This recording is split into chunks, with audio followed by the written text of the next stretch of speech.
Astaghfirullahaladzim. Astaghfirullahaladzim. Astaghfirullahaladzim. Assalamualaikum warahmatullahi wabarakatuh. A'udzu billahi minasyaitonir rajim. Bismillahirrahmanirrahim. Alhamdulillahi rabbil alamin. Nahmaduhu wa nasta'inuhu wa nastaghfiruh. ونعوذ بالله من شرور أنفسنا ومن سيئات أعمالنا من يهده الله فلا مضل له ومن يضلل فلا هادي له أشهد أن لا إله إلا الله وحده لا شريك له وأشهد أن سيدنا محمدا عبده ورسوله اللهم صل على سيدنا محمد وعلى آله وصحبه ومن تبعهم بإحسان إلى يوم الدين سبحانك لا علم لنا إلا ما علمتنا إنك أنت العليم الحكيم رب اشرح لي صدري ويسر لي أمري واحلل عقدة من لساني يفقه قولي ولا حول ولا قوة إلا بالله العلي العظيم أما بعد قال الله تعالى في كتابه الكريم أعوذ بالله من الشيطان الرجيم يا أيها الناس كلوا مما في الأرض حلالا طيبا ولا تتبعوا خطوات الشيطان إنه لكم عدو مبين صدق الله العظيم.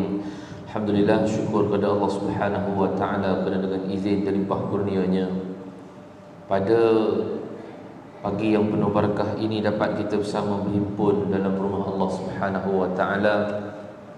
Sama-sama kita diberi peluang lagi oleh Allah Subhanahu wa taala untuk berada mengimarahkan rumahnya ini. Mudah-mudahan Allah Subhanahu wa taala menjanjikan fa'asa ulaika ay yakunu minal muhtadin. Bagi orang-orang yang mengimarahkan rumah Allah itu, Allah memberikan hidayah kepadanya. Mudah-mudahan dapat kepada kita yang hadir pada pagi ini. Kerana ini juga adalah salah satu perkara yang boleh mengimarahkan rumah Allah Subhanahu wa taala. Dan kita kena yakin bahawa perjumpaan dan pertemuan kita pada pagi ini bukanlah saja-saja Allah buat. Tak ada. Sebab pertemuan yang Allah Subhanahu wa taala buat ini pasti ada hikmah, pasti ada kebaikan. Apa dia? Masing-masing dia sendiri. Tak ada sama macam kita semua. Saya mungkin lain, ibu-ibu mungkin lain, orang yang duduk dekat live kita punya kuliah mungkin lain. Tapi percayalah, setiap daripada apa yang Allah Subhanahu wa taala aturkan itu mesti ada kebaikan. Dia tidak ada semata-mata keburukan. Walaupun Allah mengharamkan sesuatu perkara haram, nampak macam buruk. Bila Allah sebutkan innamal khamru wal maisiru wal ansab wal azlam, bila Allah kata Allah haramkan arak, judi, mengundi nasib, kemudian menyembah berhala, sama seperti Allah menghalalkan Allah mengharamkan daging babi dan seumpama hurrimat alaikum, diharamkan ke atas kamu lahmal khinzir waddam, kan, daging babi, darah, kemudian dan apa-apa saja yang Allah Subhanahu wa taala haramkan. Walaupun kita nampak buruk, tapi sebenarnya ada kebaikan. Apa dia kebaikan pula daripada situ, Ustaz? Kebaikannya nak tengok macam mana orang yang akan lupa pada Allah Subhanahu wa taala. Kebaikannya pada kita macam mana Allah nak tunjukkan kepada kita. Ada juga manusia yang degil. Allah haramkan arak tapi dia nak minum arak. Allah haramkan judi, dia nak main judi juga. Dia orang yang tengok dan orang yang berada di kelilingnya, kesan dia itu kita akan dapat tengok. Itu kebaikan buat kita. Kan? Ada berita orang yang mabuk, kemudian minum arak, kemudian mabuk, mati, aksiden. Kebaikan bukan kebaikan tu maksudnya dia mati, tak. Kebaikan bagi orang yang melihat. Apa yang Allah haramkan, kesan dia buruk bagi orang yang minum. Tapi kesan baik pada kita, kita tak dekat kepada benda-benda yang haram. Itu sebab kita sebutkan Allah buat perkara-perkara yang Allah telah aturkan, pastinya ada kebaikan. So pagi ni kenapa Allah Subhanahu Wa Taala temukan kita, pasti ada kebaikan. Dah kebaikan apa, kena cari sendirilah. Sebab sendiri masing-masing kita sebut tadi kan, apa yang Allah Subhanahu Wa Taala bagi pada kita, pasti ada sesuatu hikmah. Maka carilah. Dan lebih-lebih lagi pada pagi ini kita sambung pula lagi bacaan Al-Quran kita, tadabbur surah Al-Mulk, lagilah memberikan banyak manfaat, banyak faedah kepada kita untuk lebih banyak memahami tentang Al-Quran dan apa sebenarnya yang Allah Subhanahu Wa Taala nak bagi tahu pada kita. Sebab kita dah baca surah Al-Mulk ni tiap-tiap malam.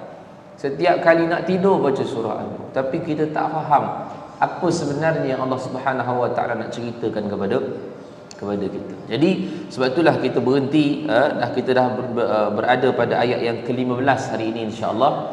Kita telah berada pada ayat yang ke-15 dan 14 daripada ayat surah Al-Mulk yang awal telah pun kita menghuraikan, mentafsir dan mentadabburkan ayat tersebut.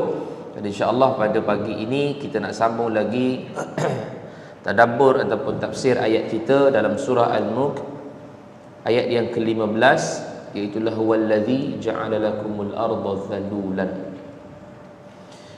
Tapi sebelum daripada itu, macam biasa kita nak ambilkan manfaat pahala daripada bacaan Al-Quran. Maka insya-Allah kita akan mula baca sama-sama. Saya baca dan ibu-ibu ikut. Ayat ke berapa kita? Ayat ke-20. Amman hadzal ladzi. Okey. Ayat yang ke-20 kita baca ayat ke-20 insya-Allah sampailah pada ayat yang ke-26 insya-Allah. A'udzu billahi minasy syaithanir rajim.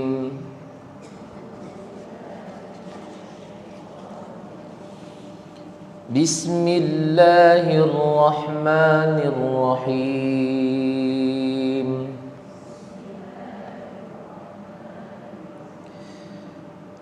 أَمَّنْ هَذَا الَّذِي هُوَ جُنْدٌ لَكُمْ يَنْصُرُكُمْ مِنْ دُونِ الرَّحْمَنِ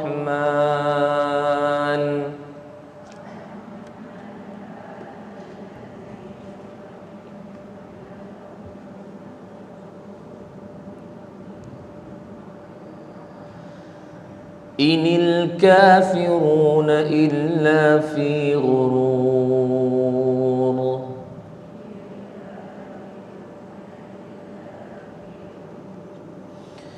أَمَّنْ هَذَا الَّذِي يَرْزُقُكُمْ إِنْ أَمْسَكَ رِزْقَهُ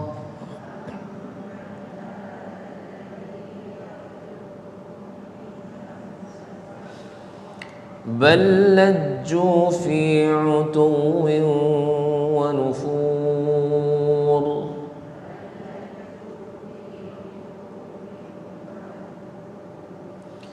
أفمن يمشي مكبا على وجهه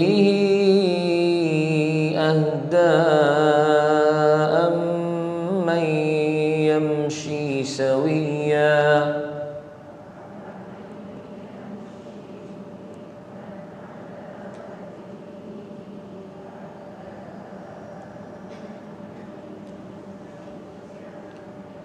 أَمَّن يَمْشِي سَوِيًّا عَلَى صِرَاطٍ مُسْتَقِيمٍ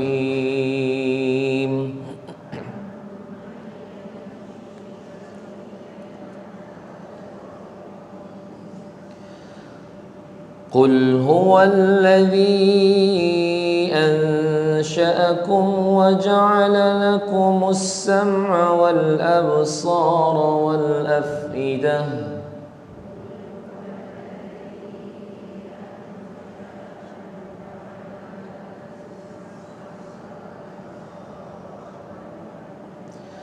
قَلِيلًا مَا تَشْكُرُونَ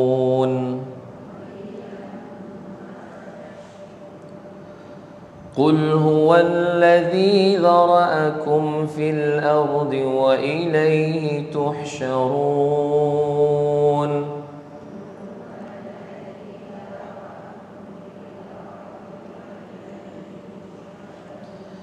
ويقولون متى هذا الوعد إن كنتم صادقين.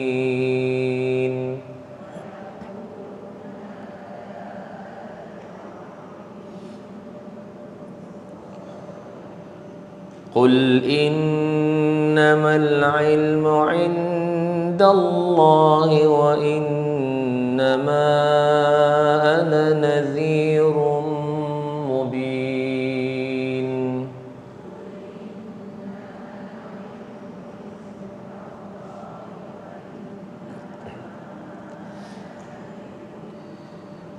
صدق الله العظيم. Baik, surah Al-Mulk daripada ayat yang ke-20 sehingga ayat yang ke-26. InsyaAllah kuliah akan datang kita habiskan ayat yang ke-27 sehingga ayat yang ke-30. Dan kita tadabbur kita masih lagi berada pada ayat yang ke-15. Semasa ayat yang ke-15 kita nak masuk kepada ayat yang ke-15, tahu dulu cerita sebelum daripada ayat yang ke-15. Saya suka untuk murajaah, kembali balik, ulang kaji, supaya dalam keadaan apa yang kita huraikan ataupun apa yang kita pelajari hari ini, dia recap balik semula apa yang telah kita belajar pada kuliah-kuliah yang lalu. Surah Al-Mulk ialah surah yang Allah Subhanahu wa taala nak menceritakan siapa dia itu Allah.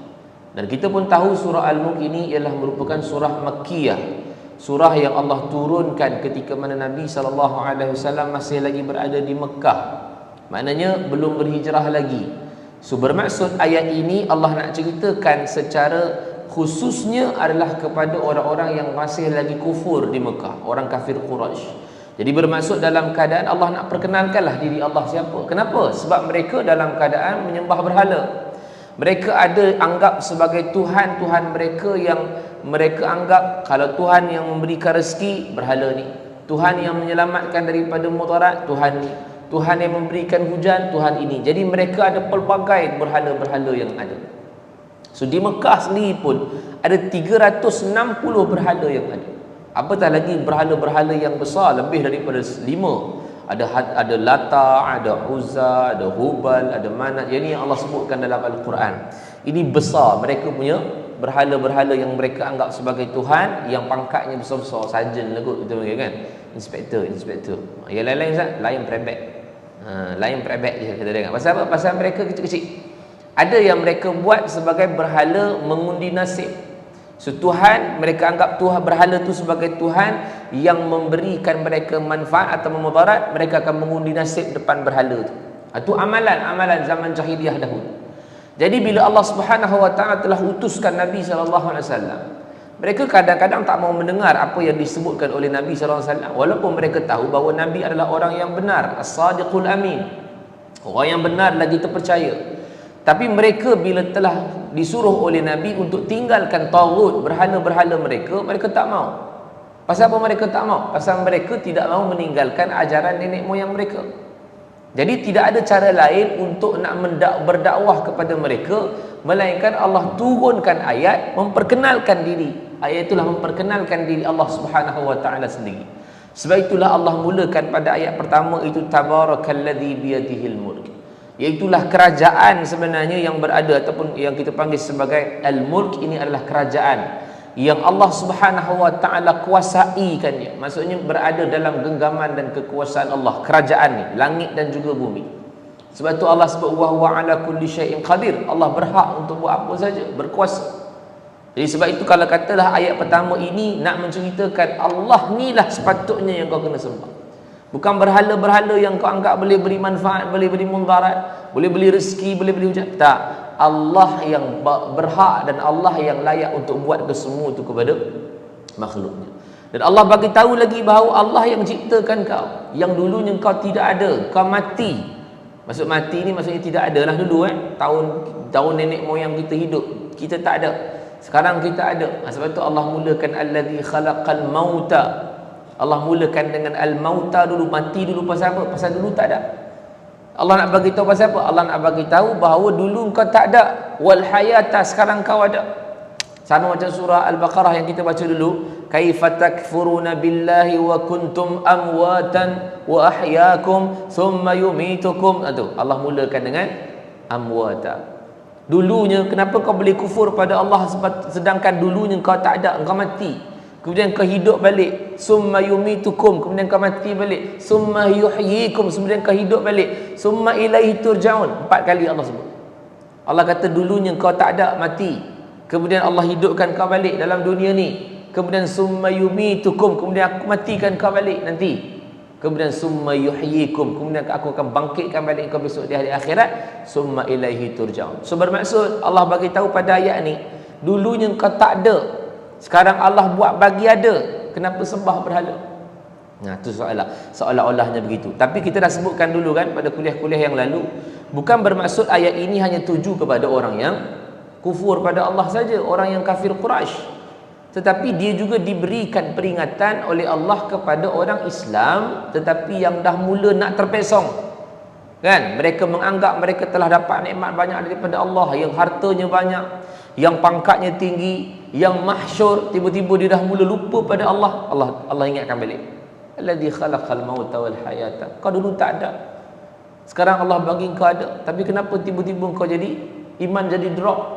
Kenapa kau jadi orang yang sombong? Kenapa jadi orang yang riak? Itu nak kaitkan dengan hidup kita. Sebab Quran dia akan relevan sampai kiamat. Dia takkan boleh ni cerita dulu kot Ustaz. Tak, dia relevan sampai kiamat. Tu kena kaitkan lah.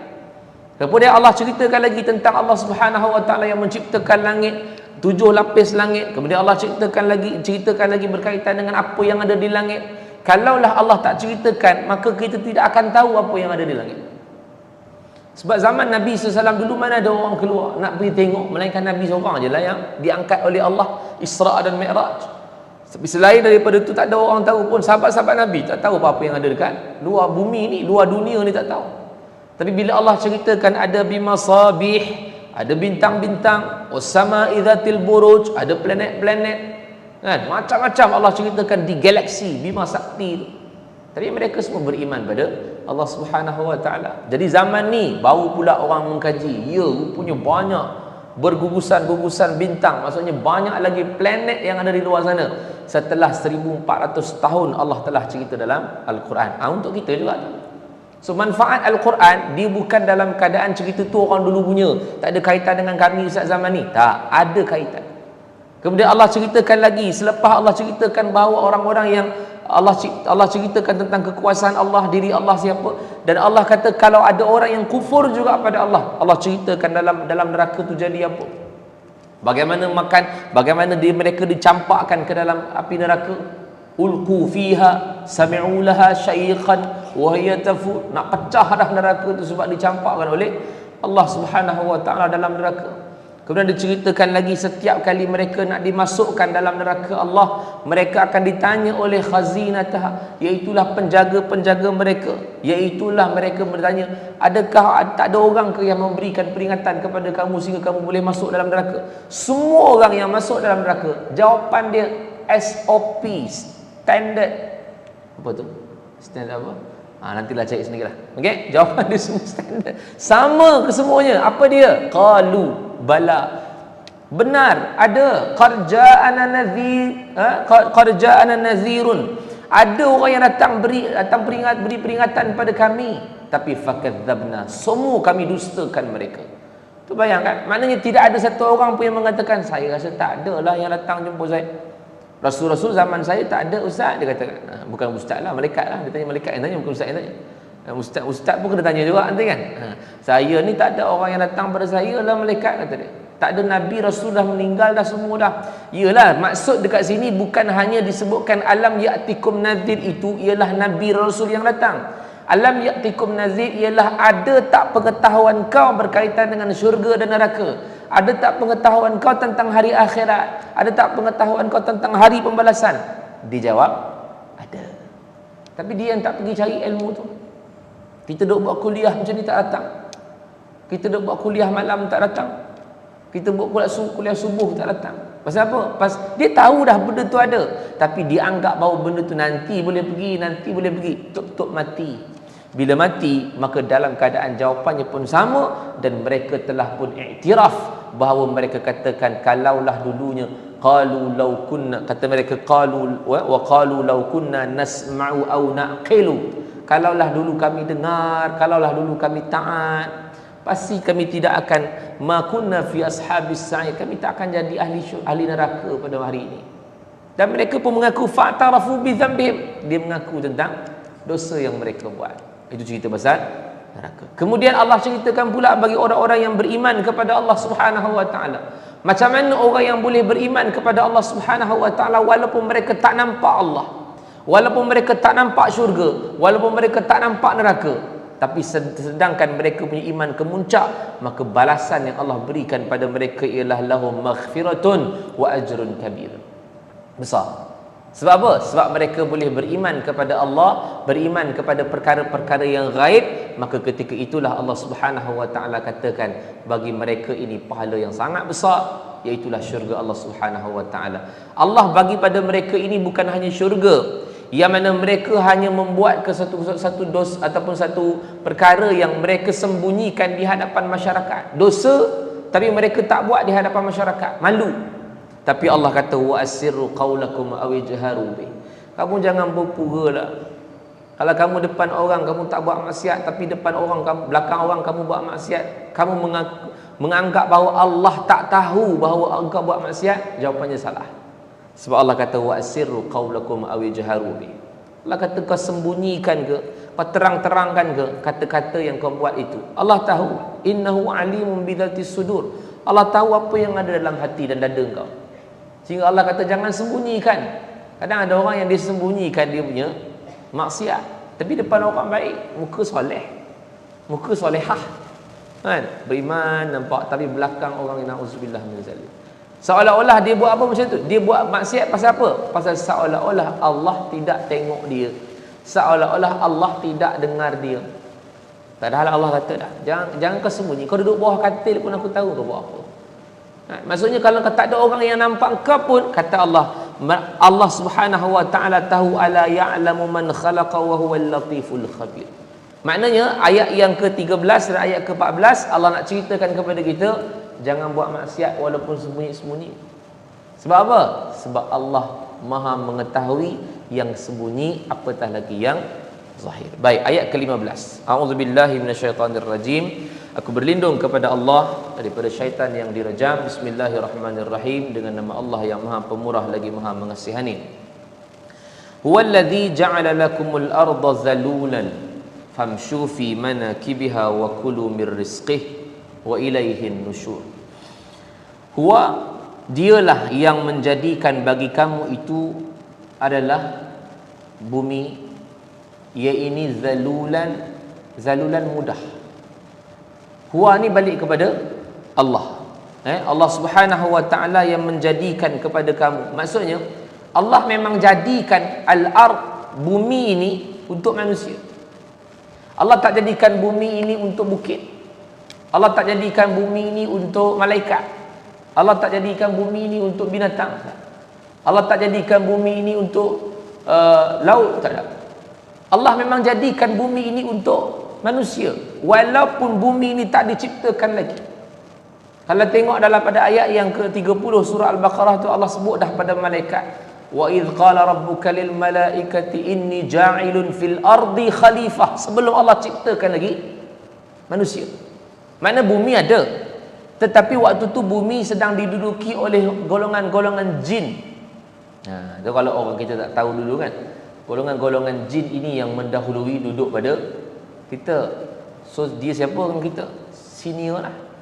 So biasanya kena hormat lah senior kan. Kan? Dia duduk dekat sini, kita yang datang lambat, kita junior. Tapi sebenarnya Allah bagi tahu pada kita, iaitulah bumi yang Allah Subhanahu wa taala ciptakan ini bukan untuk haiwan, bukan untuk bukit, bukan untuk langit, tapi Allah ciptakan ini adalah untuk manusia. Sebab sebelum Allah ciptakan Nabi Adam, Allah sebut dah pada malaikat, wa idh qala rabbuka lil malaikati inni ja'ilun fil ardi khalifah. Ini kita tak payah buka lah pasal kita memang dah hafal ayat tu kan. Surah Al-Baqarah ayat 30 kan. Memang kita biasa dengar ada ayat tu. Ketika mana Allah, yakni Allah Subhanahu wa taala berkata kepada malaikat, inni ja'ilun fil ardi khalifah. Aku nak ciptakan seorang khalifah di muka bumi. Nampak? Allah tak sebut inni ja'ilun fil ardi an-nas al-insan, tak ada. Allah sebut khalifah, nama jawatan. Khalifah ni jawatan, pemimpin, ataupun bahas daripada sudut lughah, dia adalah pengganti. Khalifah tu maksudnya pengganti. Daripada sudut istilah dia adalah pemimpin lah.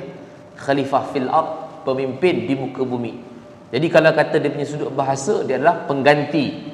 Itu pasal Khalifatu Rasulillah, pengganti kepada Rasulullah. Anak Abu Bakar lah.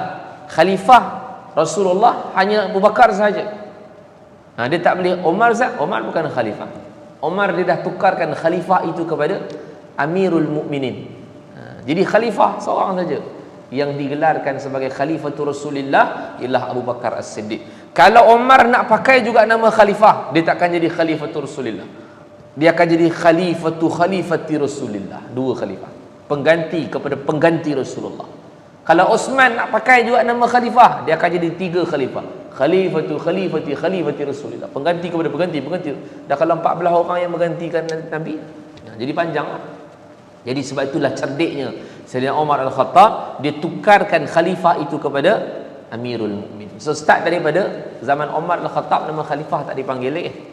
Dipanggil sebagai Amirul Mukminin. Baik. Jadi bila Allah Subhanahu wa taala sebutkan kepada malaikat, inni ja'ilun fil ardi, maksudnya Allah memang nak jadikan manusia ini khalifah di muka bumi. Bermaksud apa yang Allah sebut dalam surah Al-Mulk tadi, huwallazi ja'ala lakum, kum tu balik kepada manusia semua, al-ard, bumi ni untuk kamu. Tapi tak habis lagi ayat tu, cuma nak sebutkan bahawa bumi ni memang untuk manusia. Bumi ni memang manusia pimpin. Buktinya Ustaz dalam surah Al-Ahzab. Surah Al-Ahzab.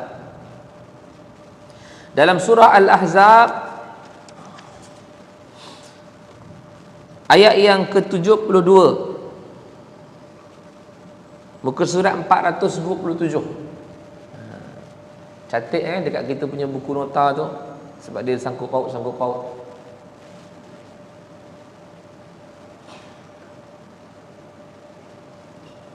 Nanti bila kita tengok balik, kita tahu, oh, cerita ni ada kaitan dengan ayat ni. Sebab kita bercerita tentang munasabah, kaitan ayat. Ayat yang ke-72, surah Al-Ahzab, ayat yang ke-72, muka surat 427.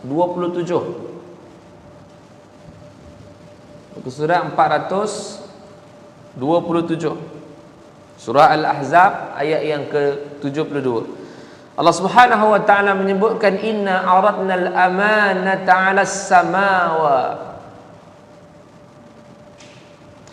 inna aradna al-amanata 'alas samawati wal ardi wal jibali. Allah Subhanahu wa taala memberikan amanah itu kepada langit. Aradna al-amanah, kami, ini Allah Subhanahu wa taala telah menawarkan, memberikan amanah. Amanah apa ni? Amanah untuk memimpin muka bumi ini kepada as-samawat, kepada langit, kepada wal ard, kepada bumi. Bumi pimpin sendiri. Kalau bumi yang megak, bumi pimpin sendiri. Wal jibal, kepada bukit. Tapi Allah kata ketiga-tiga ni, langit, bukit, bumi, mereka fa'abaina, mereka ini menolak, ayyahmilnaha, mereka enggan untuk nak memikul bebanan itu. Pasal berat nak pikul amanah ni. Jangan kata amanah nak memimpin bumi, dan amanah nak memimpin organisasi yang kecil pun susah. Orang dia tak banyak apa, mungkin orang tu bawah 5 orang. Dia ketua pada 5 orang tu. Nak memimpin 5 orang pun susah. Ini kan pula nak memimpin bumi nak kena pimpin, payah. Dan akhirnya Allah ceritakan, Allah berikan kepada langit, langit tak mau. Allah bagi pada bumi, bumi tak mau. Allah bagi kepada bukit, bukit tak mau. Fa'abaina ayyahmilnaha wa ashfaqna minha wa hamalaha al-insan. Akhirnya Allah katakan bahawa ketika mana mereka tolak semua yang diberikan amanah oleh Allah, maka mereka lalu memberikan, ataupun manusia itu sendiri menawarkan dirinya untuk nak memikul amanah yang Allah Subhanahu wa taala tawarkan. Tapi kata Allah, innahu kana zaluman jahula. Ini iktiraf daripada Allah. Sedangkan kata Allah, manusia itu dalam keadaan zalim, dalam keadaan jahil, zaluman jahula. Manusia itu jahil, manusia itu dalam keadaan zalim, tapi dia memimpin dalam keadaan zalim dan juga jahil. Itu yang kita tengok banyak pecah-pecahnya. Kan? Banyaknya perpecahan di atas muka bumi ini pasal apa? Pasal manusia ini zalim. Banyaknya perpecahan yang berlaku di atas muka bumi ini pasal apa? Pasal manusia ini jahil, tak nak belajar, tak nak ikut apa yang Allah Subhanahu wa taala berikan kepada mereka ilmu. Itu sebab bila sebutkan bahawa Allah kata tadi, huwallazi ja'ala lakumul arda, Allah memang jadikan muka bumi ini untuk kita manusia. Sebab Allah memang tawarkan kepada langit, langit tak mau. Allah tawarkan kepada bukit, bukit tak mau. Allah tawarkan kepada bumi pun, bumi tak mau. Tapi akhirnya dalam keadaan kita tahu, oh Allah Subhanahu wa taala berikan kepada manusia, manusia terima, tapi Allah kata manusia itu terima dalam keadaan yang jahil, dalam keadaan yang zalim. Tapi Allah sambung dalam surah Al-Mulk tu, ayat yang ke-15, Allah kata, huwallazi ja'ala lakumul arda zalulan. Allah kata Allah jadikan bumi ni untuk kamu wahai manusia, ini mudah. Zalulan ni maksudnya mudah. Mudah buat kamu. Mudah apa saja? Mudah buat apa saja. Kamu nak mudah untuk mencari rezeki. Kalau ayat ni bercerita pasal rezeki lah. Sebab nanti Allah kata famshu fi manakibiha wa kulu min rizqihi. Tapi mudah dekat sini banyak lagi bahasa yang kita boleh pakai untuk definisi mudah. Sebab apa? Mudah dalam keadaan kita boleh buat apa-apa saja. Bumi ni, di atas muka bumi ni, mudah buat apa-apa saja. Sebab kalau nak kaitkan dengan ayat yang selepas daripada ini, ayat ke-16, ayat ke-17, mereka, orang yang membuat maksiat itu, mereka tak yakin pun bahawa Allah boleh buat ujian, musibah, azab di atas muka bumi. Itu yang mereka mudah untuk buat maksiat. Boleh juga. Kan? Maknanya zalulan, mereka ini buat maksiat mudah di atas muka bumi. Tapi kalau pada ayat ini diceritakan tentang mudahnya Allah Subhanahu wa taala bagi kepada kita bumi ini untuk gali, cari rezeki yang ada di atas muka bumi. Itu yang Allah kata pada ujungnya, famshu fi manakibiha wa kulu min rizqihi. Maka berjalanlah kamu di atas muka bumi ini, fi manakibiha, iaitulah pada seluruh pelusuk, setiap sudut, wa kulu min rizqihi, dan makanlah rezeki yang Allah Subhanahu wa taala berikan. Itu maksudnya ayat ini adalah cerita berkaitan dengan hendaklah kita berusaha ataupun bekerja. Ini dalil tentang wajibnya, bukan wajib, dianjurkan untuk bekerja. So tak ada alasan, Ustaz, saya kalau boleh tak maulah nak kerja, saya nak beribadat saja. Sepanjang hari tu saya tak nak bekerja. Tak apalah, Ustaz, ada rezeki adalah, tak ada rezeki tak ada. Tak boleh, kita dah tolak ayat ni. Pasal apa? Pasal Allah suruh kita famshu fi manakibiha, jalan di atas muka bumi ni, wa kulu min rizqihi, dan makan apa yang Allah Subhanahu wa taala berikan daripada rezeki. Sebab itulah kata Dr. Yusuf Al-Qardawi rahimahullahu taala, semoga Allah tempatkan dia di kalangan orang yang saleh, salehah, yang beriman. Kata Dr. Yusuf Al-Qardawi, menganggur itu adalah haram.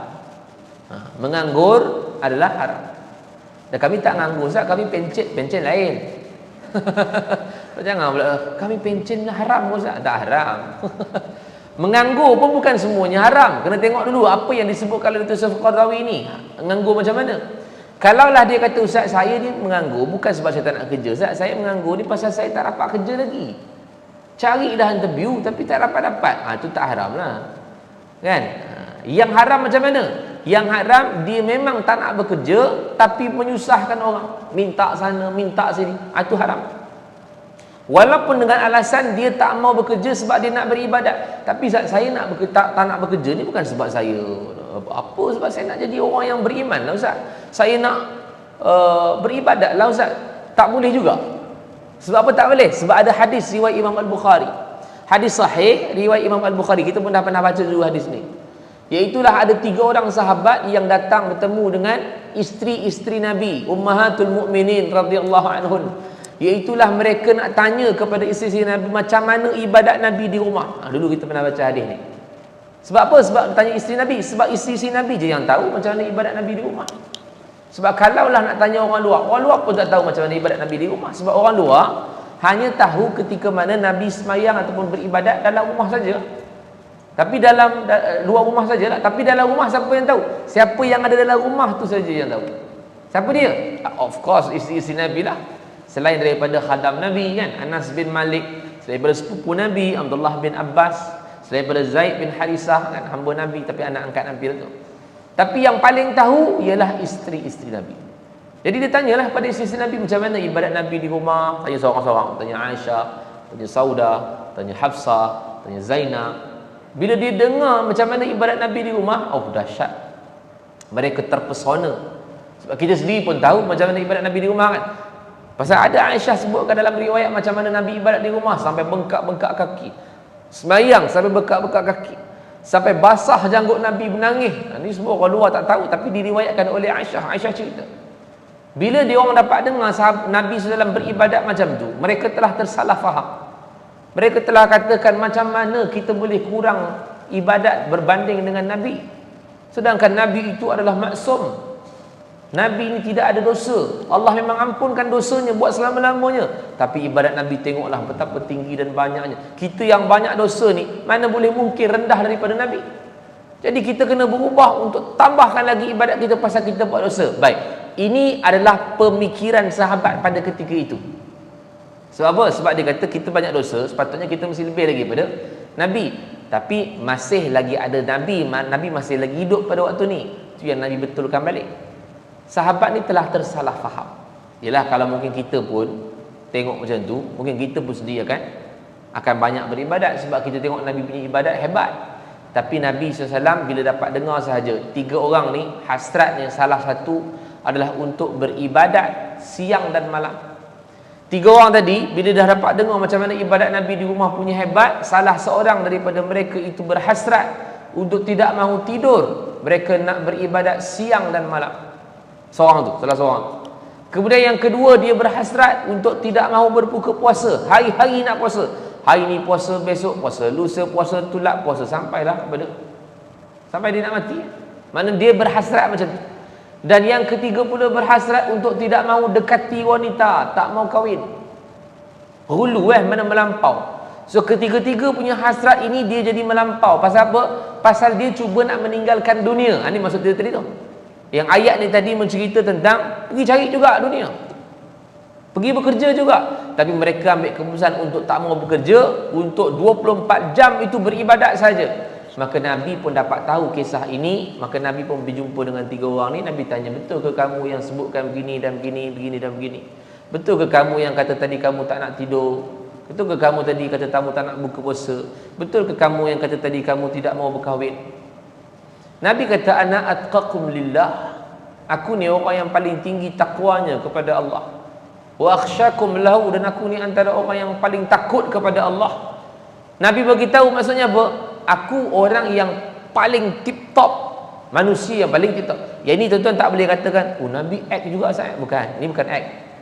Yang ini adalah nak bagi tahu tak boleh lebih daripada Nabi. Nabi nak bagi tahu had untuk ibadat sampai tahap mana. Jangan sampai memudaratkan kesihatan. Yang ini kalau dia buat tadi, mudarat kesihatan lah. Pasal apa? Kalau dia tak tidur siang dan malam, kemudaratan lah pada kesihatan. Kalau dia tak nak buka puasa, hari-hari nak puasa, kemudaratan lah pada kesihatan. Kalau dia tak nak kahwin, langgarlah fitrah. Sebab tu Nabi halang. Tapi ada yang Nabi tak halang. Sahabat-sahabat buat sekiranya kalau dia tidak melibatkan kesihatan ataupun tidak ada kemudaratan pada kesihatan, walaupun Nabi tak buat. Contohnya apa Ustaz? Tu di Masjid Quba yang ada sahabat dia hanya baca qul huwallahu ahad saja setiap kali dia semayang, sampai makmum pun naik bosan dah, kita panggil itulah lebih kurang. Dia lipat pada Nabi sampai dia panggil imam tu datang, pasal dia tanya pasal apa kau baca surah ni saja, tak ada surah lain. Dia kata saya suka ya Rasulullah surah ni. Nabi tak halang. Nabi kata surah ni nanti akan mengiring dia masuk ke dalam syurga. Walaupun Nabi tak buat, Nabi tak buat. Tapi kenapa boleh Nabi lepaskan? Sebab qul huwallahu ahad mana ada mudaratkan kesihatan, tak ada mudaratkan apa-apa. Tapi bila ada sahabat Nabi yang baca surah Al-Baqarah dalam satu semayang, Nabi marah. Jangan, surah Al-Baqarah jangan. Kalau Nabi bagilah mungkin hanya kita makmum. Al-Baqarah 286 ayat. Nabi kata jangan. Sebab bila sembahyang jemaah, falyukhaffif, ringankan. Pasal di belakang mungkin ada yang dhaif, yang ajuz, yang marid, yang sakit, yang tua, kita tak tahu. Tu Nabi tak bagi. Kenapa Nabi tak bagi? Sebab benda tu panjang dan menyusahkan makmum. Tapi kalau itu memudaratkan kesihatan lah. Orang kadang-kadang sakit nak cepat bagi apa semua, tu mungkin menyebabkan dia tak selesa. Tapi kalau Allahu Ahad tak ada apa-apa. Orang lagi suka. Aku suka betul lah sembahyang sini. Pasal apa? Imam tu Allahu Ahad saja. Ramai jemaah kat situ nanti. Cuba try sini buat. Kan? Kadang panjang-panjang orang tak suka panjang kan. Selain tarawih, kalau pendek, masjid tu paling ramai.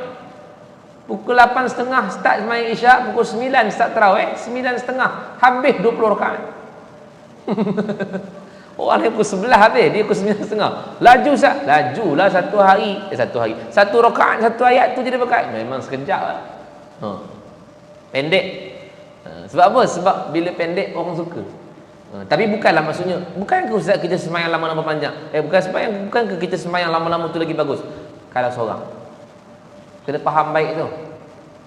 Kalau ke seorang baru panjang, itu paling afdal. Tapi kalau ramai, janganlah panjang. Ramai orang kadang-kadang panjang bila sembahyang jemaah, bila sembahyang seorang pendek pula. Apa hal jadi tu? Surah tak ada langsung, doa iftitah pun tak ada, Fatihah, mujuk Fatihah tu rukun. Kalau Fatihah tak rukun dengan Fatihah pun tak baca kan. Pasal apa? Patutnya sembahyang seorang kena lama. Kan dalil Uzaifah Al-Yaman sebut dah. Nabi sembahyang seorang panjangnya, baca surah Al-Baqarah habis, baca Ali Imran habis, baca An-Nisa habis. Al-Baqarah 286 ayat, Ali Imran 200 ayat, surah An-Nisa 176 ayat, baru rukuk. Itu seorang Nabi sembahyang. Nabi sembahyang seorang panjangnya macam tu. Tapi kalau Nabi sembahyang jemaah, Nabi pendek kan. Ada riwayat Nabi sebutkan dan disebutkan oleh para sahabat ketika mana Nabi dengar ada budak menangis di belakang, Nabi lagi ringkaskan. Sebab waktu tu mungkin mak dia tengah sembahyang kan? Tapi dalam keadaan Nabi dengar ada budak menangis. Mungkin sebab mak dia sembahyang apa semua nak cepat, Nabi ringkaskan lagi. Sebab Nabi tahu jemaah tak sama macam kondisi imam waktu tu. Imam mungkin okey, tak sakit perut. Jemaah mungkin ada yang sakit perut sana. Lambat tu imam ni lah. Nak lagi lambat, tahiyat akhir tu lagi lambat. Celaka betul imam ni. Aku dah nak terkentut dah ni. Duduklah sengit. Duduk tawaruk sengit. Imam baca punya panjang. Bukan tak boleh baca, bacalah. Tapi lajulah sikit. Orang lain tak sama kondisi kita. Imam mungkin tak sakit perut. Yang lain mungkin tengah sakit lutut. Tuan-tuan pernah tengok tahiyat akhir orang kan yang sakit lutut. Macam tu duduk. Kita pun tengok, astagfirullahaladzim, sial pakcik ni. Ya duduk atas kursi, duduk 2 hari pun tak apa kan. Relax. Tak ada apa. Tapi kita kesian yang orang yang kat bawah tu. Kesian orang yang sakit perut, biru-biru muka dia tahan. Tahan biru sangat muka dia. Tahan kentut saat tu. Lala terkentut juga. Celaka betul imam tak salam-salam daripada tadi tu. Geram dengan imam ni. Malah kontang je tadi. Dan imam baca banyak. Bukan tak boleh baca, boleh lah. Tapi lajukan sikit sebab belakang tak sama dengan kita. Jadi adalah Allahumma inni a'udzubika min azabil qabri wa min azabil jahannam. Dah baca macam dalam TV pula. Itu lajukan sikit. Tambah lagi la ilaha illa anta subhanaka in. Tambah lagi rabbana atina. Jadi bila nak salamnya tak salam-salam. Akhirnya orang pun sakit lutut pun tak kuasa lagi dah. Orang yang terbuang angin pun terbuang juga dah. Alah tinggal imam seorang aja. Jangan. Sebab apa? Sebab Nabi kalau sembahyang seorang memang Nabi akan ringkaskan. Sebab tu kita pesan pada imam-imam ni bukan kita jealous pada dia, tidak. Tapi nak kena tahu kondisi macam mana sembahyang jemaah, macam mana pula sembahyang seorang. Seorang tu yang panjang. Sebab tu kita nak sebutkan tadi sembahyang seorang itu lebih baik untuk kita panjangkan. Jadi kalau kita sebutkan berkaitan dengan hulu melampau tadi, maka Nabi SAW bagi tahu pada mereka sahabat-sahabat yang nak ibadat sepanjang siang dan malam, yang nak puasa tiap-tiap hari, yang tak nak kahwin, maka Nabi kata ana atqakum lillah, aku ni orang paling tinggi takwa, aku orang yang paling tinggi takut pada Allah. Tapi aku bila mana ibadat malam, sembahyang malam, aku tidur dulu. Aku tak buat tidak tidur. Aku tidur dulu, kemudian aku bangun, kemudian aku ibadat qiyamul lail, tahajud. Aku juga puasa. Kadang-kadang ada bulan-bulan yang aku tak puasa. Aku juga adalah orang yang berkahwin. Aku ada keluarga, kata Nabi. Nabi kata an-nikahus sunnati. Nikah tu sunnah aku. Faman raghiba an sunnati falaysa minni. Siapa benci sunnah aku, maka dia bukan daripada golongan aku. Jadi kalau katalah alasan kita tadi itu sebab menganggur, tak nak bekerja dengan sebab kita nak beribadat, dalil ini menceritakan kepada kita tidak boleh menganggur dengan sebab nak ibadat. Tapi Ustaz, saya bukan tak nak kerja ibadat, pasal saya harta memang dah banyak Ustaz. Memang keluarga saya 7 keturunan makan tak habis. Okey, janji jangan susahkan orang aja. Yang haram tadi nganggur tapi menyusahkan orang. Maksudnya orang macam mana Ustaz? Dia dah tak kerja dengan alasan nak beribadat, tapi dia minta duit sikit boleh nak makan. Bagilah makanan sikit, bagilah beras sikit. Dia meminta-minta. Anda tahu hukum meminta ni? Hukum meminta haram. Melainkan pada 3 orang saja, 3 golongan, bukan 3 orang melainkan pada 3 golongan saja. Hadis riwayat Imam Al-Bukhari. 3 orang ini memang dibenarkan untuk minta, tak dosa. Iaitu yang pertama ialah orang yang ditimpa malapetaka, musibah yang besar sehingga ganap habis harta dia. Contoh Zat, contohnya rumah terbakar, habis tak ada langsung dah, habis harta dia. Itulah harta dalam rumah dia tu, tak ada dah, terbakar, ganap terus. Ataupun banjir, tengok dekat rumah dia banjir, ganap hancur, habis. Maka dia pun susah, tidak ada bantuan ataupun tidak ada duit lain, harta lain, maka dia dibenarkan untuk meminta-minta. Sampai bila ni? Sampai dia mampu untuk nak survive balik diri dia semula. Satu. Yang kedua, bagi orang yang ramai anaknya yang tak mampu ditanggung, keluarga dia ramai, anak mungkin ada 10 orang, campur dengan suami 11 orang, boleh buat bola sepak kan, pasukan bola 11 orang, tapi dia tak mampu nak tanggung. Kerja dia kerja tapi tak mampu, gaji dia mungkin sikit. Sebab kita tak sama dengan semua orang. Kita jangan anggap bahawa orang semua kerja sama gaji macam kita kan.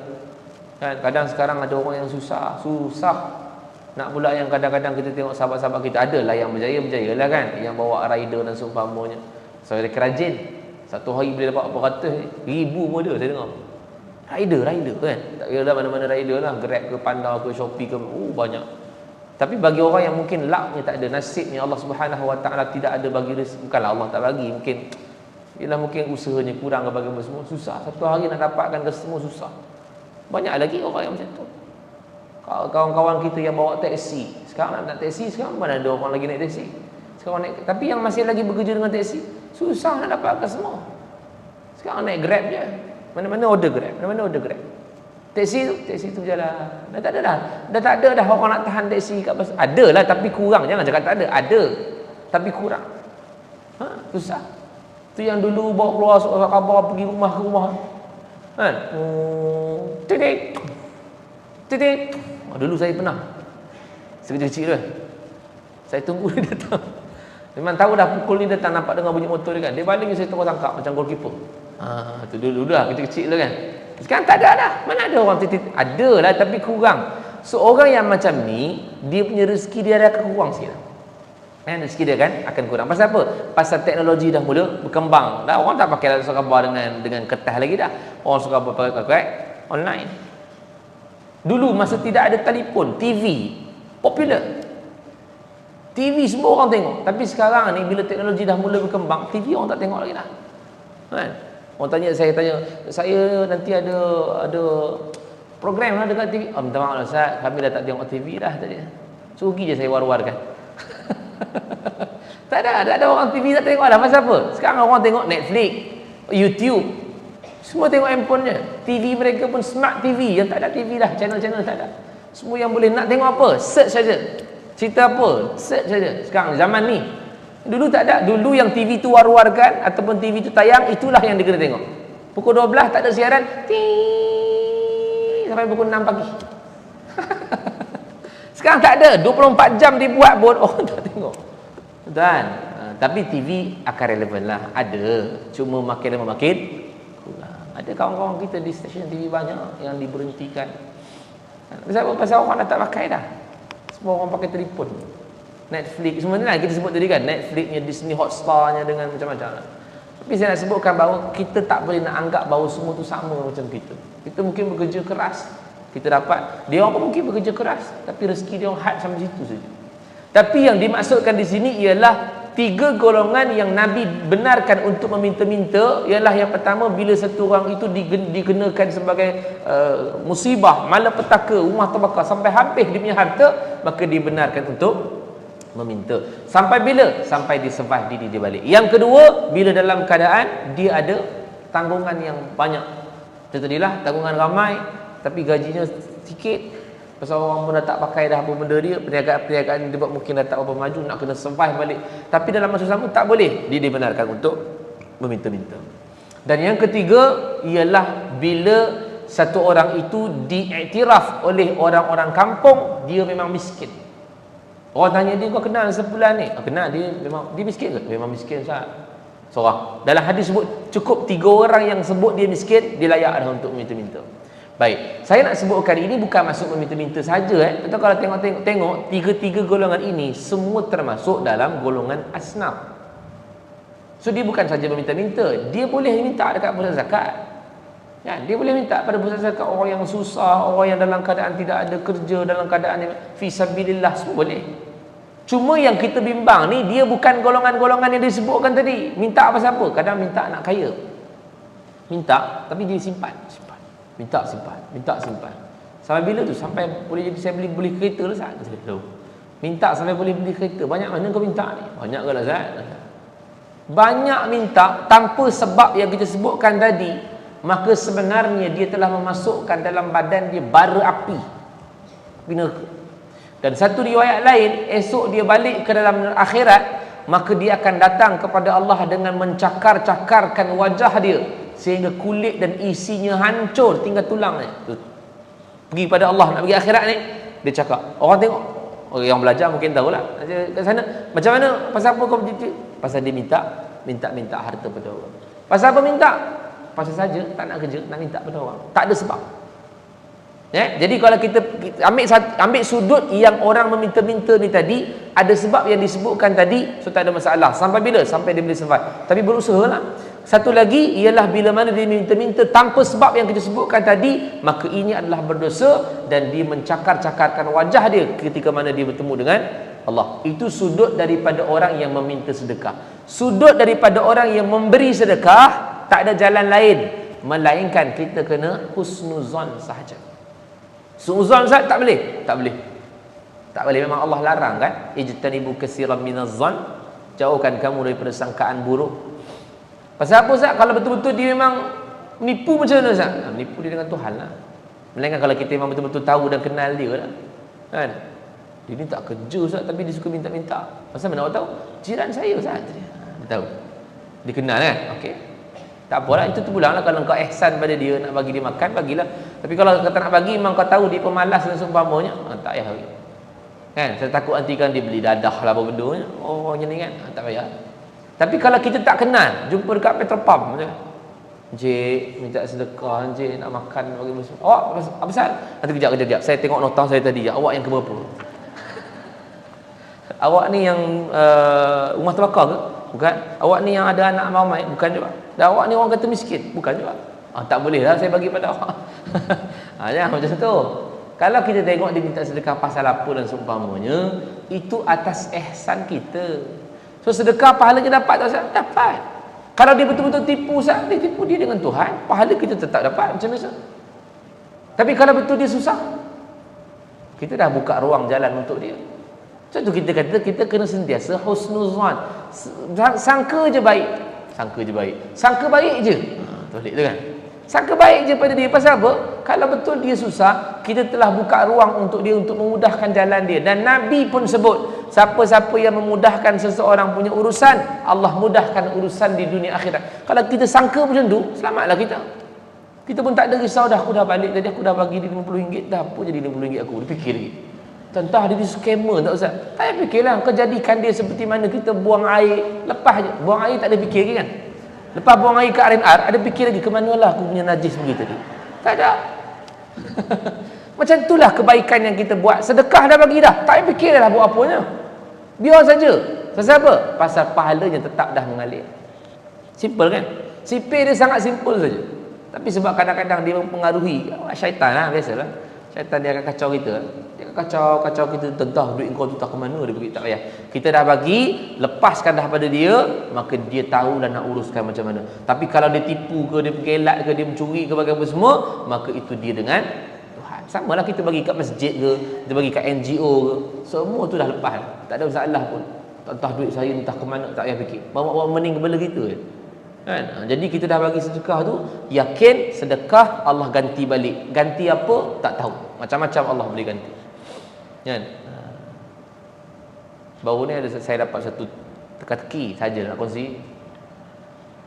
Dia tanya dekat saya, dia kata, ada tak orang yang berdoa, doa dia terus makbul? Tak tahu lah ibu dah dapat ke belum teka-teki.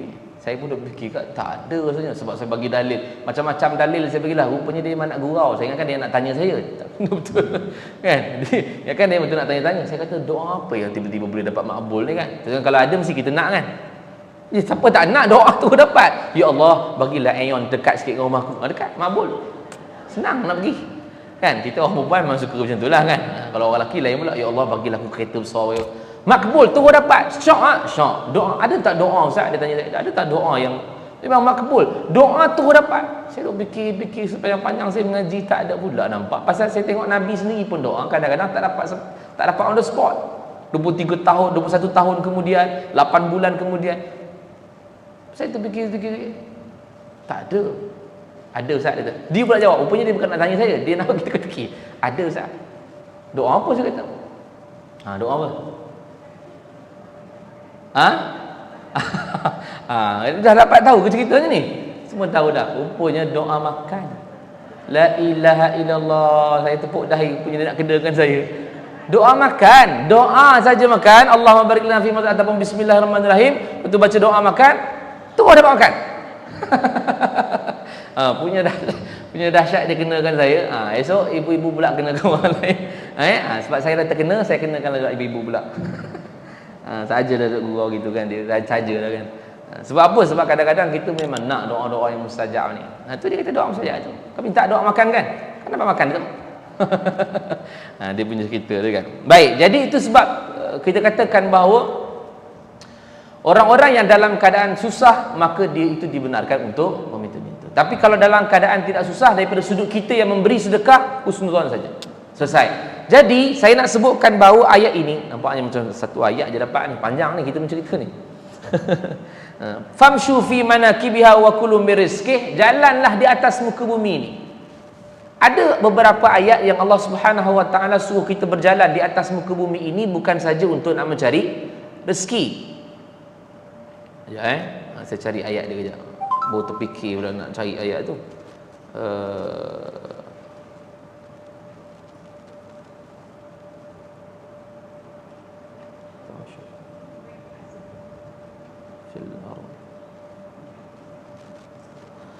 Ada ayat-ayat yang Allah Subhanahu wa taala ceritakan kepada kita dalam Al-Quran, jalanlah di atas muka bumi ini, tapi bukan sahaja untuk nak memberi ataupun makan rezeki yang Allah Subhanahu wa taala suruh, tapi adalah untuk melihat apa yang berlaku.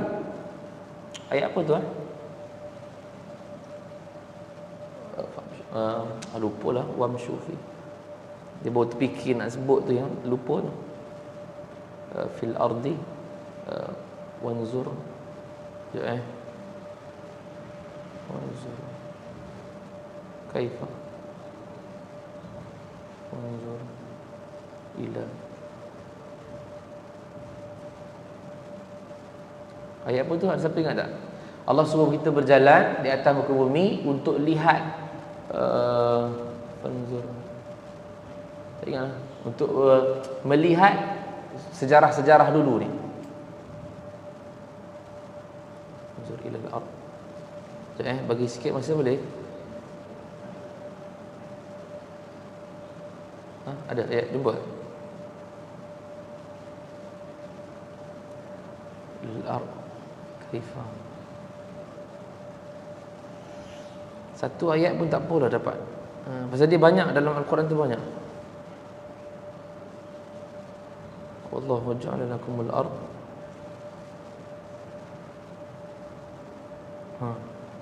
Ni kot.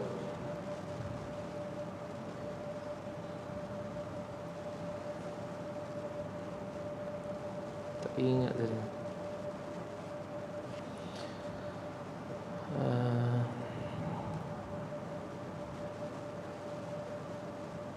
Fanzur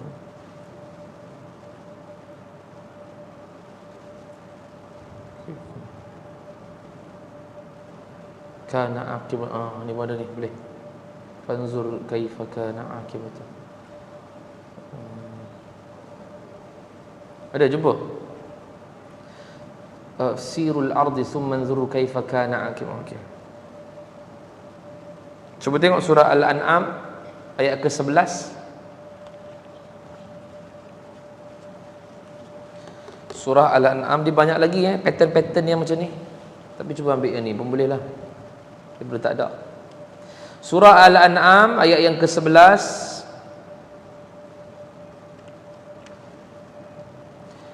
Muka surat 129.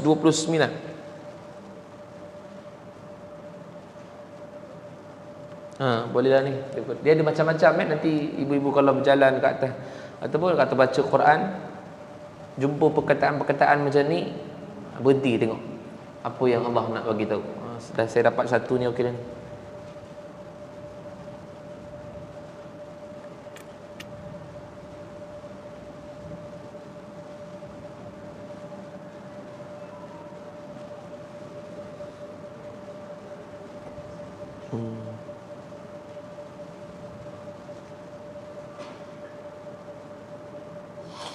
Okey, antaranya surah Al-An'am ayat yang ke-11.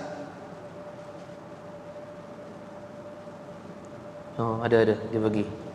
Jom kita tengok. Ayat yang ke-11 129 Allah kata bahawa walaqadistuhzi'a birusulin min qablika fahaqa billadzina sakhiru minhum qul siru fil ardi thumma anzur kaifa kana aqibatul mukadzibin. Ayat 11. Ayat ke-11 kata Allah, qul, katakan wahai Muhammad, siru fil ardi. Siru ni sama juga macam famshu tadi.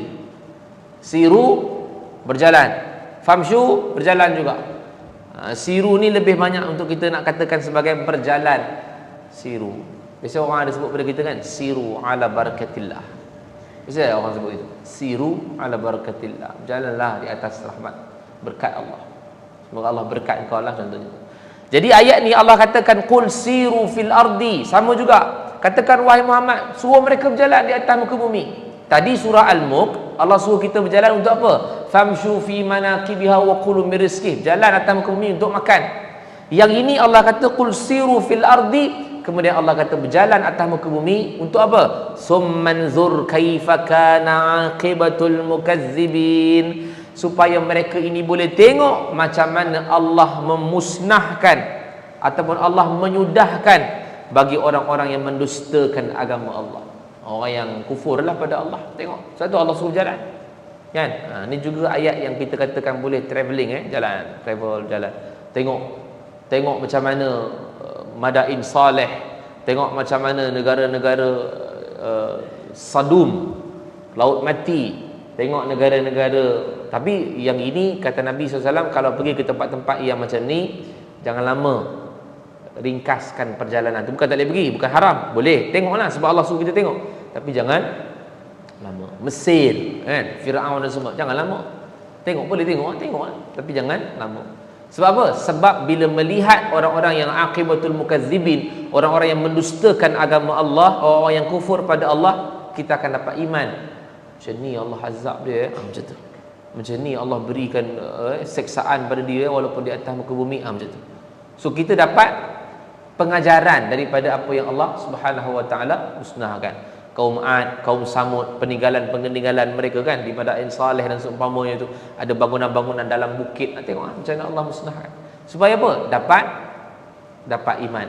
Itu. Mana nak kaitkan dengan famshu fi manaqibiha wa kulu min rizqih, maka boleh juga kaitkan dengan surah Al-An'am ayat yang ke-11. Ayat yang sama Allah sebutkan juga dalam surah An-Naml ayat yang ke-69. Tak payah buka lah, tak payah buka. Tulis je sama ayat dia. Qul siru fil ardi fanzur kaifa kana aqibatul.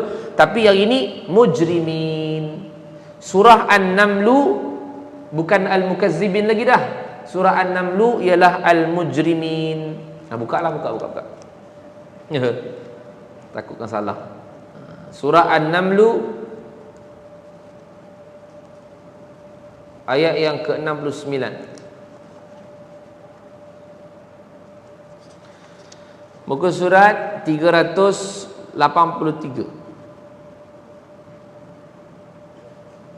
383 ayat yang ke-69.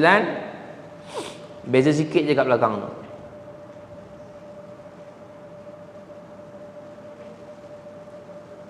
Allah kata qul siru fil ardi fanzur kaifa kana aqibatul mujrimin. Tadi al-mukazzibin. Allah suruh kita berjalan di atas muka bumi ini untuk tengok apa pula? Tengok macam mana kesudahan ataupun macam mana Allah musnahkan orang-orang yang berdosa. Tengok jalan. Jalan di atas muka bumi ini tengok. Tapi tujuannya kena faham baik ya.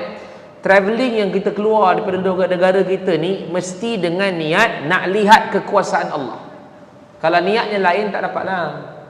Saya memang nak niat keluar Ustaz lah, tapi itulah niat nak pergi honeymoon tadi. Lain lah tu. Tapi kalau niatnya saya memang nak tengok macam mana Allah Subhanahu Wa Taala kuasa ni, berkuasa ni. Saya nak tengoklah negara-negara lain, nak tengok keindahan yang Allah buat. Itu sama tu. Sama itu boleh tu. Itu boleh nak sebutkan bahawa untuk mendatangkan keimanan kita. Jangan keluar negara ni saja-saja. Sama kita pergi umrah kan, pergi Mekah, Madinah, sama pergi Taif. Jangan pergi itu saja semata-mata nak semayang ke apa. Pergi summanzur, kata Allah Subhanahu Wa Taala. Yang Allah katakan fanzur ataupun ayat tadi summanzur, iaitulah kita katakan maka lihat. Unzur ni kan kita sebut dulu apa? Melihat dengan mata hati. Pergi Mekah, pergi Madinah, kita banyak kali pergi dah, tapi jangan datang balik masjid saja. Pergi tengok balik semua tu. Apa yang berlaku dekat sana supaya kita boleh dapat keimanan kita kepada Allah Subhanahu Wa Taala. Tu yang kata Allah fanzur kaifa kana aqibatul mujrimin. Tengok macam mana Allah musnahkan, macam mana Allah binasakan orang-orang yang berdosa. Tu pergi ke perang Badar, tengok ke tanah Badar kan. Masa dekat medan peperangan Badar. Dia tengok macam mana orang-orang yang dikebumikan, orang-orang apa tu? Orang mujrimin, orang yang berdosa ada. Kan? Supaya dalam keadaan kita dapat tahu, ya Allah, macam ni mereka menentang Nabi sana. Sebab nak buka mata hati kita tu bahawa Allah berkuasa. Kemudian lain-lain tu tuan-tuan ibu tengok sendirilah dalam surah Al-Ankabut ayat ke-20 sama juga, ayatnya sama qul siru fil ardi, banyak lagi. Tapi ambil je lah tu surah Al-Ankabut ayat 20.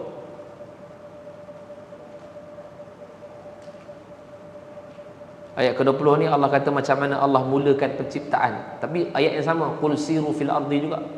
Jalanlah atas muka bumi, tapi tengok macam mana Allah mulakan penciptaan. Ayat ke-20 surah Al-Ankabut. Surah Ar-Rum ayat 42 sama juga, qul siru fil ardi, tapi Allah kata tengok macam mana Allah musnahkan orang-orang terdahulu. Itulah antaranya. Panjang lagi tu, tapi lain-lain tak apa.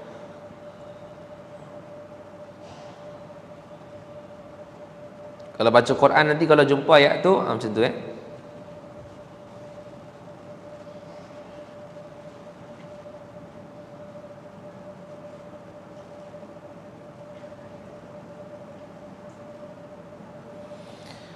Baik, kemudian sambung. Jadi kata Allah Subhanahu Wa Taala, famshu fi manakibiha wa kulu min rizqih. Surah Al-Mulk ayat yang ke-15 tadi sambung. Kemudian Allah jadikan muka bumi ini mudah buat kamu untuk apa? Kamu berjalan di atas muka bumi dan makan rezeki yang Allah Subhanahu Wa Taala kurniakan kepada kamu. So maksudnya memang Allah suruh kita berjalan, maknanya suruh kita bekerja, cari rezeki. Sebab itu dalam Al-Quran juga Allah sebutkan pada kita bukan hanya untuk beribadat. Dalilnya dalam surah Al-Jumu'ah, belakang tu je sikit lagi. Dalam ayat tu juga, dalam sebelum ayat tu. Surah Al-Jumu'ah belakang sikit surah Al-Mulk.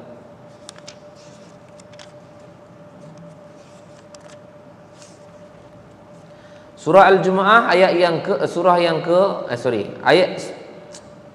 ayat yang ke-9 muka surat 554. Surah Al-Jumu'ah ayat yang ke-9 muka surat 554. Ini ayat yang sama, iaitulah Allah suruh kita berjalan mencari rezeki, dan Allah tak suruh kita beribadat sepanjang masa. Ini dalilnya juga. Tadi Al-Bukhari, Sahih Bukhari kita sebut tadi kan, dalil 3 orang sahabat tadi tak nak bekerja, nak beribadat, Nabi tak bagi. Itu dalil pertama. Dalil kedua dalam Al-Quran ni lah, surah Al-Jumu'ah ayat yang ke-9 muka surat 554. Apa yang Allah kata? Ya ayyuhallazina amanu idza nudiya lis-salah min yaumil jum'ah fas'au ila dzikrillah. Fas'au ila dzikri, sorry ayat yang ke-10 lah. Fas'au ila dzikrillah tu ayat yang Allah suruh kita untuk segera solat. Ayat yang ke-10 tu Allah kata, ayat ke-10. Allah kata fa idza qudiyatis salah fantashiru fil ardi. Ayat sama. Bila kamu telah selesai solat apa ni? Solat Jumaat lah. Okey, maksudnya Allah tak suruh kita solat Jumaat tu sepanjang-panjang Jumaat tu semayang saja, tak. Allah kata fa idza qudiyatis salah, setelah mana kamu selesai solat, fantashiru fil ardi, kemudian bertebaranlah di atas muka bumi. Untuk apa tu? Wabtaghu min fadlillah, untuk mencari kurniaan daripada Allah. Rezeki lah tu. Maknanya rezeki. Dan ayat ini, surah Al-Jumu'ah ayat yang ke-10 ini, Allah bagi tahu pada kita apa dia?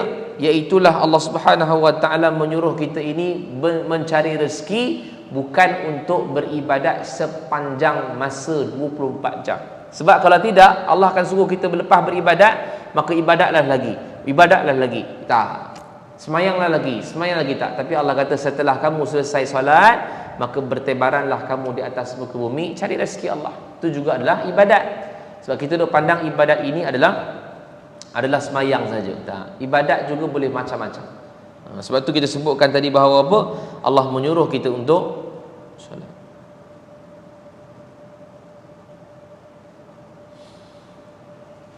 Baik, kemudian Allah Subhanahu wa taala sebutkan lagi dalam Al-Quran tadi, surah Al-Mulk ayat yang ke-15, famshu fi manakibiha wa kulu min rizqih, maka jalanlah, bertebaranlah di atas muka bumi ini, tapi dalam keadaan boleh makan apa saja. Cuma Allah kata ada had. Maknanya kalau Allah hanya jalankan surah ini saja ataupun ada ayat ini saja, mungkin kita boleh makan macam-macam. Kan? Kita boleh makan macam-macam. Maknanya Allah suruh makan, za wa kulu min rizqih, kita makan apa saja yang ada. Tak. Rupanya dalam surah Al-A'raf ayat yang ke-31, surah Al-A'raf ayat yang ke-31, Allah ada hadkan pula. Muka surat 31, ayat yang ke-31, muka surat 154, surah Al-A'raf ayat yang ke-31, muka surat 154. Surah Al-A'raf ayat yang ke-31, muka surat 154. Memang boleh makanlah, tak ada masalah pun. Allah kata famshu fi manakibiha wa kulu min rizqih, jalan di atas muka bumi ini, cari rezeki Allah dan makan rezeki Allah, boleh makan. Tapi Allah kata dalam surah Al-A'raf ayat ke-31, muka surat 154, Allah kata ya bani Adam khuzu zinatakum inda kulli masjid. Itu bukan poin kita Itu poin untuk kita nak berhias cantik-cantik, untuk kita nak ke masjid. Maksudnya pakailah pakaian yang indah untuk nak beribadat maksudnya. Tapi poin kita apa dia? Wa kulu washrabu, makanlah, minumlah apa-apa saja. Tapi Allah kata wala tusrifu, jangan melampau. Baik, melampau di sini dua. Melampau di sini dua maksud. Pertama ialah jangan makan perkara yang Allah telah haramkan. Nanti kita akan balik surah Al-Baqarah tentang tadi ayat pertama awal mukadimah tadi kita baca tu kan. Kulu min al-ardi halalan thayyiban tadi. Nanti kita akan huraikan itu. Yang pertama tadi kita sebut wala tusrifu, jangan kamu melampau daripada sudut makan dan minum, artinya jangan kamu makan yang haram. Kalau boleh lari daripada syubhah, jangan syubhah. Satu. Yang kedua wala tusrifu, apa maksud lagi? Jangan makan terlalu banyak. Jangan makan terlalu banyak. Dulu kita pernah baca kitab Penawar Bagi Hati. Kan? Sifat mazmumah pertama ialah syarhut ta'am. Loba atas makanan, ataupun bahasa mudah kita banyak makan. So banyak makan dia tidak berdosa, tapi dia melampau. Sebab bila banyak makan dia akan menyebabkan mazmumah yang lain akan muncul. Banyak makan, nafsu syahwat akan naik. Banyak makan akan menyebabkan malas beribadat, mengantuk. Kan? Dalilnya dalam Ramadan kita dah tahu dah tu, tak payah cari lagi kat kitab mana Ustaz sebut Ustaz, tak payah. Kita sendiri pernah alami. Buka puasa sampai 3 pinggan, tak ngantuk lepas tu? Ngantuk. Tak larat lah malam di masjid malam ni kan. mak tarawih di rumah lah kata dia. Anak dia tanya, tak kira masih tak mak tarawih di rumah. Anak dia balik tarawih, mak tu kat meja makan lagi. Tertidur kat meja makan tu. Mak tak tarawih lagi. Mak tak larat lah kata. Pasal ngantuk lah, makan banyak. Kan mengantuk, makan banyak boleh menyebabkan nafsu syahwat naik, makan banyak boleh menyebabkan mazmumah lain naik, makan banyak boleh menyebabkan malas beribadat, mengantuk dan seumpama. Tu kata Allah, wala tusrifu, jangan kamu melampau. Nak makan, Allah sebut tadi, wa kulu washrabu, ayat surah Al-A'raf ayat 31. Makanlah apa saja nak makan, minumlah apa saja nak minum, tapi jangan melampau. So melampau yang macam mana? Pertama, jangan makan perkara yang Allah haram. Yang kedua, jangan banyak makan. Jangan banyak makan sehingga kita boleh menyebabkan nafsu syahwat naik, ataupun mazmumah lain naik, ataupun kita menyebabkan malas untuk beribadat. Sekejap makan, makan tidur, bangun tidur lapar, makan balik, makan kenyang, ngantuk, tidur. Dia muka dia dua je, tak lapar, ngantuk, tak ngantuk, lapar. Itu orang yang tusrifu tu, orang yang melampau tu, kan? Jangan, kena kurangkan makan tu, kan? Bahaya orang macam ni. Sebab apa? Sebab kerja dia makan, lepas makan tidur, lepas bangun tidur lapar balik, kemudian makan balik, lepas makan ngantuk tu tidur. Kerja dia macam tu lah sampailah dia meninggal, pasal terlalu banyak sangat makan. Dah kerja lain tak buat. Itu kata wala tusrifu tu, jangan melampau, jangan sampai tahap macam ni. Baik, yang tadi Ustaz kata jangan melampau daripada sudut halal haram tadi, surah Al-Baqarah. Okey, kita tengok surah Al-Baqarah ayat 168. Surah Al-Baqarah ayat 168. Ni semua ada kaitan dengan rezeki tadi Jadi catat je kat tepi tu. Muka surat 25, surah Al-Baqarah ayat ke-68.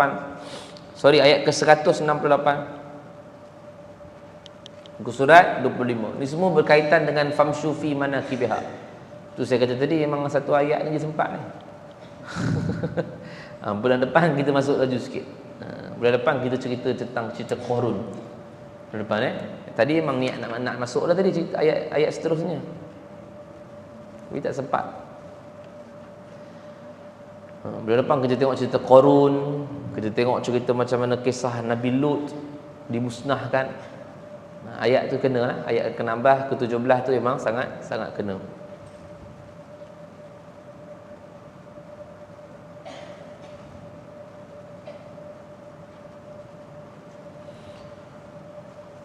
Baik, muka surat 25 surah Al-Baqarah ayat yang ke-168.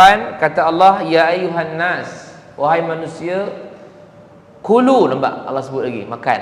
Hari ni kita cerita bab makan je semua. Kulu mimma fil ardi, nampak ayat yang sama macam mana kita belajar daripada pukul 9 tadi, 9 lebih tadi. Sama semua, benda yang sama. Allah memang suruh kita makan. Sebab apa? Sebab bumi ni Allah ciptakan untuk manusia ini mudah untuk cari makan. Makan, carilah rezeki.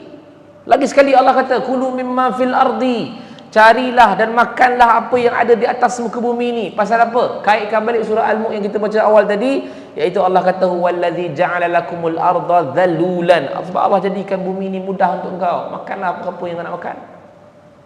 Jadi dalam surah Al-Baqarah ayat 168 ni Allah kata boleh makan tapi jangan melampau. Tapi dalam ini ayat Allah kata kulu mimma fil ardi halalan tayyiban. Makanlah apa yang ada di atas muka bumi ini, tetapi mesti makan perkara yang halal lagi baik. Bukan halal dan baik. Sebab dia tak ada waw situ kan. Waw ataf dia panggil. Ataf sambung. Maknanya dia tidak adalah ayat dia halalan wa tayyiba, tak ada waw. Waw tak ada.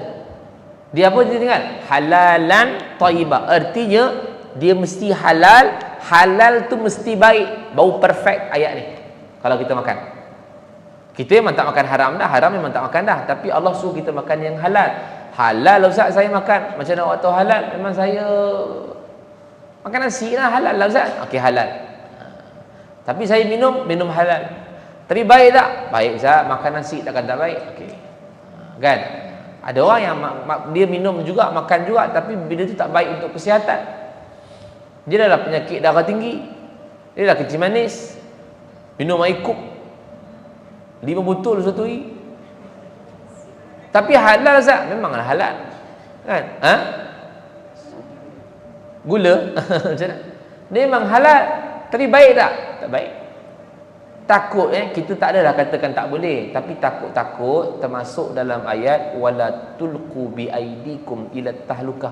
Takut masuk situ. Jangan kamu sengaja mencampakkan diri kamu dalam kebinasaan. Takut masuk situ.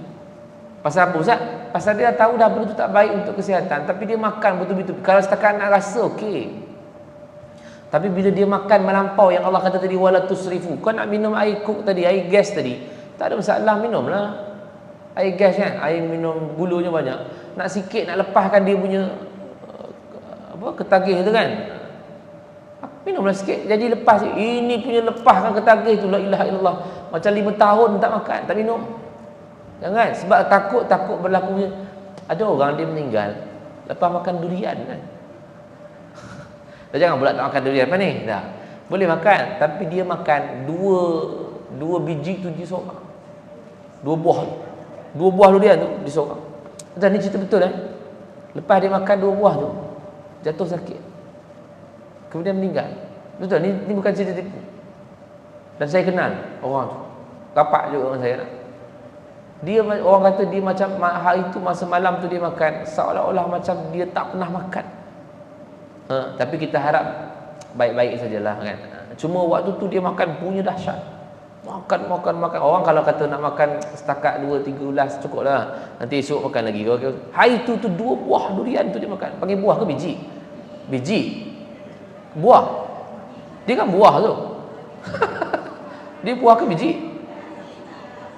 Sebiji buah. Tu yang durian tu panggil buah ke biji? Biji. Ulas. Yalah itu ulas. Yang kecil tu ulas. Yang buah besar tu panggil apa? Biji. Bukan buah. Kan dia buah tu. Ustaz ni pening lah. Saya duk belajar kat sekolah dulu lain dia kata. Ustaz ajar lain pula.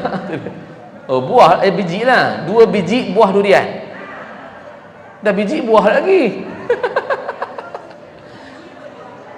Biji pun jodoh bilangan. Macam-macam lah. Dah lama tinggalkan sekolah, lupa dah. 2 biji durian tu macam tak besar sangat lah sebut biji. Besar. Kalau 2 buah tu kan macam besar kan.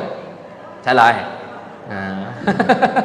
Tak apalah, kita pun betulkanlah mana yang salah Okey, maksudnya dia saya bukan maksudkan tadi dia makan 2 ulas tadi tu, bukan 2 ulas, 2 biji tu dia seorang makan. Kemudian balik dia sakit beberapa lama, keluar masuk hospital. Sebab dia makan tu je meninggal. Tapi bukanlah ambil masa 1 hari 2 meninggal, taklah. Tapi daripada sebab dia makan macam tu, orang perasan dia makan macam tu punya dahsyat, kemudian dia sakit jatuh, keluar masuk hospital. Ni asbab orang panggil tu kata wala tusrifu. Sekarang kalau nak makan sikit, makanlah, tak ada masalah. Panas kan dia kan. Tapi dalam keadaan kita nak makan, nak minum air cook tadi, air gas tadi, minumlah, tapi jangan melampau. Tu wala tusrifu. Tu sebab dalam surah Al-Baqarah ayat 168 tadi Allah kata halalan tayyiba. Dia halal dah, tapi tayyiban, dia mesti baik. Baik apa benda Ustaz baik Ustaz? Baik untuk kesihatan. Kan? Ini kita ada masalah kolesterol dan sebagainya, makan tak jaga. Kita ada masalah darah tinggi, kita ada masalah kencing manis, kita ada macam-macam lah. 5 serangkai tu kan? 5 serangkai kan? 3 je. Salah lagi. Salah. 3 serangkai. Apa dia? Darah tinggi, kencing manis, jantung. Kolesterol tak masuk? Oh lain. Kolesterol tu jantung lah. Darah tinggi, kencing manis, jantung. Okey, apa ni 3 serangkai Jadi itu sebab kita katakan bahawa boleh, tapi jangan tusrifu, jangan kamu melampau. Dan ayat ini pun Allah Subhanahu Wa Taala sebutkan surah Al-Baqarah 168. Allah tegur lagi manusia. Manusia, bukan Allah sebut orang yang beriman manusia. Semua, orang Islam, orang tak Islam, makan halal lagi baik sebab dia melibatkan kesihatan. Orang yang bukan Islam, dia nak ambil ayat ini untuk beramal pun boleh, tak ada masalah. Pasal Allah sebut surah Al-Baqarah, Allah sebut itu manusia. Bila sebut manusia, dia berkaitan dengan semua yang Islam dan semua yang tak Islam. Makanlah yang halal lagi baik. Tapi Ustaz, orang bukan Islam kan dia makan babi. Tu kadang babi kan ada penyakit. Tu kata jangan makan. Dulu ingat penyakit JE, babi banyak. kan, berkaitan dengan apa lagi, macam-macam lah yang kita sebutkan tentang berkaitan dengan yang diharamkan Allah Subhanahu Wa Taala. Maka dia pula pergi makan pula makanan yang diharamkan, maka penyakit akan datang pada dia. Tu kata manusia ikut ayat ni boleh, tak ada masalah. Kita pula lagi orang beriman, lagilah kena ikut, tak boleh makan lah benda-benda yang haram tu. Haram tak boleh makan, halal lagi baik, mesti baik daripada sudut kesihatan. Dan yang terakhir dalam surah Al-Baqarah ayat 172, sebelah aja, buka surat sebelah. Apa dia? Bila kita dah makan, maka hendaklah kita tengok ayat tu. Sebelah aja, buka surat 26 tu. Surah ayat ke-26, muka surat 26 ayat yang ke-172, Allah kata ya ayyuhalladzina amanu kulu lagi, nampak? Hari ni cerita makan je. Kulu min tayyibati ma razaqnakum, makanlah apa yang baik yang kami berezekikan kepada kamu. Tapi pentingnya kata Allah apa? Washkuru lillah, syukur pada Allah. Tu point penutup kita. So cerita pasal tadi tentang huwallazi ja'ala lakumul arda dhalulan famshu fi manakibiha wa kulu min rizqih, iaitulah kata Allah, dialah yang memudahkan bagi kamu di atas muka bumi ini, kemudian berjalanlah di atas pelosok dunia ini untuk makan rezeki Allah. Ingat, rezeki Allah ini bukan semua boleh makan. Ada rezeki Allah yang Allah haramkan, ada rezeki Allah yang Allah hadkan jangan terlalu banyak. Tetapi bila dah dapat makan, maka Allah suruh kita washkuru lillah, syukur pada Allah, sebab Allah yang berikan rezeki itu pada kamu. Kenapa? Kerana hujung pada ayat surah Al-Mulk 15, wa ilaihin nusyur, kerana kepada Allah lah kamu akan dikembalikan. Maksudnya apa? Maksudnya Allah akan tanya semula, rezeki yang kamu makan, rezeki yang kamu ambil daripada mana, dan bersyukur ataupun tidak. Itulah maksud wa ilaihin nusyur. Kerana apa? Kita akan kembali kepada Allah Subhanahu Wa Taala. 1 jam setengah, 1 ayat saja. Satu kuliah, 1 ayat. Kita ada balance 15 ayat, so 15 bulan nanti insya-Allah. Baru kita habis. Tak, sebab ayat ni panjang. Pasal cerita tu panjang. So depan ni insya-Allah kita akan ringkas-ringkaskan sikit untuk kita nak masuk pada kisah yang seterusnya. Tapi munasabah lagi. Masuk munasabah apa saya sebut tadi? Dia ada kaitan dengan ayat sebelum-sebelumnya. Surah Al-Mulk memang ceritakan pasal Allah, kita tahu dah. Tapi apa kaitan-kaitan dia? Sebab Allah nak suruh kita jadi seorang hamba Allah yang beriman dan bertakwa kepada Allah Subhanahu Wa Taala. Insya-Allah pada ayat yang ke-8 kita akan masuk pada ayat ke-16 dan seterusnya 17, 18, 19 untuk kita nak menelusuri lagi tentang tafsir surah Al-Mulk yang kita baca tiap-tiap malam insya-Allah. Sekadar itu dulu perkongsian kita pada pagi ini. Jumpa lagi pada masa akan datang. Wallahu a'lam, aqul qawli hadza wa astaghfirullahal azim li wa lakum. Assalamualaikum warahmatullahi wabarakatuh. A'udzubillahi minasyaitonir rajim. Bismillahirrahmanirrahim. Alhamdulillahirabbil alamin wassalatu wassalamu ala asyrafil anbiya mursalin wa ala alihi wa sahbihi ajma'in. Ya Allah ya Rahman ya Rahim, kami datangkan mohon kepadamu ya Allah, ampunkanlah segala dosa kami, dosa kedua ibu bapa kami, dosa pasangan dan anak-anak kami, dosa kaum kerabat kami, dosa kaum muslimin dan muslimat sekalian ya Allah. Ya Allah, matikan kami dengan mati yang baik, jangan matikan kami dengan mati yang tidak baik. Kurniakan kematian buat kami dengan kalimah la ilaha illallah. Wa sallallahu ala sayyidina Muhammad wa ala alihi wa sahbihi wasallam. Walhamdulillahi rabbil alamin. Taqabbalallahu minkum.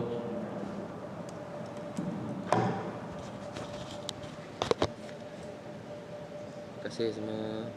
InsyaAllah jumpa lagi.